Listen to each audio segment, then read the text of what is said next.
ಒಮ್ಮೆ ಈ ಸಬ್ಬಕ್ಕಿ ಖೀರ್ ಮಾಡಿದ್ರೆ ಸಾಕು, ಪದೇ ಪದೇ ಇದೇ ರೆಸಿಪಿ ಮಾಡ್ತಾ ಇರ್ತೀರಾ. ಕೊನೆವರೆಗೂ ನೋಡಿ ಹೇಗೆ ಮಾಡೋದು ಅಂತ. ಮೊದಲಿಗೆ ಒಂದು ಪಾತ್ರೆ ತೊಗೊಂಡು ಅರ್ಧದಷ್ಟು ನೀರು ಹಾಕಿ ಸಬ್ಬಕ್ಕಿನ ಹಾಕಿ ಚೆನ್ನಾಗಿ ಕುದಿಸ್ಕೋಬೇಕು, ಅದು ಬೇಯೋ ತನಕನೂ. ಆಮೇಲೆ ಒಂದು ಪ್ಯಾನ್ ತೊಗೊಂಡು ಅದಕ್ಕೆ ತುಪ್ಪ ಹಾಕಿ ಬಾದಾಮು, ಗೋಡಂಬಿ, ಒಣದ್ರಾಕ್ಷಿ ಮತ್ತು ಸನ್ಫ್ಲವರ್ ಸೀಡ್ಸ್ ಇಷ್ಟನ್ನು ಹಾಕಿ ಚೆನ್ನಾಗಿ ಹುರ್ಕೋಬೇಕು ಡ್ರೈ ಆಗೋ ತನಕನೂ.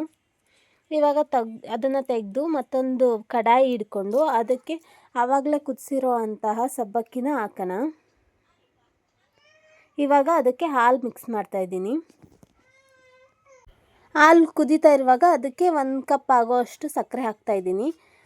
ಆಮೇಲೆ ಏಲಕ್ಕಿ ಪುಡಿ ಚೆನ್ನಾಗಿ ಮಿಕ್ಸ್ ಮಾಡಿಬಿಟ್ಟು ಕಸ್ಟರ್ಡ್ ಪೌಡರ್ನ ನೀರಲ್ಲಿ ಮಿಕ್ಸ್ ಮಾಡಿ ಅದನ್ನು ಕೂಡ ಇದಕ್ಕೆ ಹಾಕಿ ಲಾಸ್ಟಲ್ಲಿ ಆವಾಗಲೇ ಹುರಿದಿಟ್ಕೊಂಡಿರೋ ಅಂಥ ಡ್ರೈ ಫ್ರೂಟ್ಸ್ನು ತುಪ್ಪನೂ ಇದಕ್ಕೆ ಹಾಕಿ ಚೆನ್ನಾಗಿ ಮಿಕ್ಸ್ ಮಾಡಿ ಒಂದು ಸಲ ಕುದಿಸಿದ್ರೆ ಆಯಿತು. ಇದು ಸರ್ವ್ ಮಾಡೋಕ್ಕೆ ರೆಡಿ ಆಗಿರುತ್ತೆ.